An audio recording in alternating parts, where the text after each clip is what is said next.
আপনারা কোনো ধোঁয়াশা সৃষ্টি করবেন না। আমরা আপনাদেরকে আহ্বান জানাবো, বাংলাদেশের মানুষ এখন যেভাবে নির্বাচনমুখী হয়ে গিয়েছে, সারা বাংলাদেশে নির্বাচনী আমেজ চলছে, নির্বাচনী পরিবেশ সৃষ্টি হয়ে গিয়েছে, প্রার্থীরা জনসংযোগ করছে। এখন সেই নির্বাচনের বিরুদ্ধে যদি কেউ কোনো দল বক্তব্য দেয়, তাদেরকে জনগণ প্রত্যাখ্যান করবে। আপনারা যদি জাতীয় রাজনীতি থেকে প্রত্যাখ্যাত হতে না চান, তাহলে আসুন এই নির্বাচনী পরিবেশের সাথে আমরা তাল মিলিয়ে কথা বলি, বক্তব্য রাখি। বাংলাদেশের জনগণ জানে এই দেশে সরাসরি ভোটে নির্বাচিত নির্দিষ্ট যে নির্বাচনী এলাকায় একজন এমপি নির্বাচিত হয়, সেই নির্বাচন বাংলাদেশের সংবিধানের 65 অনুচ্ছেদের 2 উপধারা অনুসারে নির্বাচিত হয়। প্রত্যেকটি আঞ্চলিক এলাকার জন্য, সংসদীয় এলাকার জন্য প্রত্যক্ষ ভোটের মাধ্যমে 300 সদস্যের সংসদ সদস্য নির্বাচন হবে। সেটি লিখিত আছে আমাদের সংবিধানের 65 অনুচ্ছেদের 2 উপঅনুচ্ছেদে। 3 উপঅনুচ্ছেদে নারী সংসদ সদস্যদের বিষয়ে বলা আছে। যদি কেউ বলে, গতকালকে বলতে শুনলাম যে সংবিধানে নাকি নির্বাচনের কথা বলা আছে, কোন পদ্ধতিতে নির্বাচন হবে সেটা নাকি বলা নাই। আমি অনুরোধ করব, বাংলাদেশের সংবিধানের নির্দিষ্ট সেই 65 অনুচ্ছেদের 2 এর দিকে আপনারা একটু পড়ে দেখুন, আপনারা বুঝতে পারবেন প্রত্যক্ষ ভোটে প্রত্যেকটি নির্বাচনী এলাকার জন্য একজন সংসদ সদস্য নির্বাচনের কথা বলা আছে। বাংলাদেশের সংবিধানে পিআর নামক কোনো শব্দ নাই।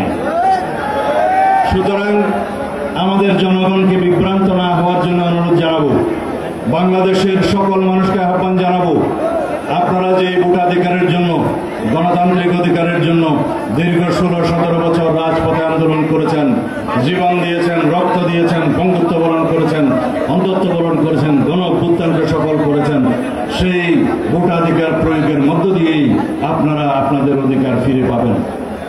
সমস্ত গণতান্ত্রিক অধিকার এবং সাংবিধানিক অধিকার, মৌলিক অধিকার, মানবাধিকার প্রতিষ্ঠিত তখনই হবে যখন মানুষ ভোটাধিকার প্রয়োগের মধ্য দিয়ে একটি নির্বাচিত জাতীয় সংসদ পাবে। তখন সেই সংসদই হবে জাতির সমস্ত কর্মকাণ্ডের কেন্দ্রবিন্দু।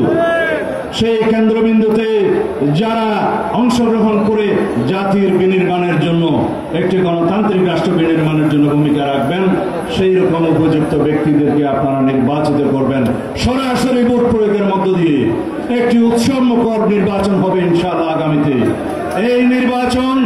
এই নির্বাচনকে পাহারা দিবেন আপনারা, এই দেশের জনগণ।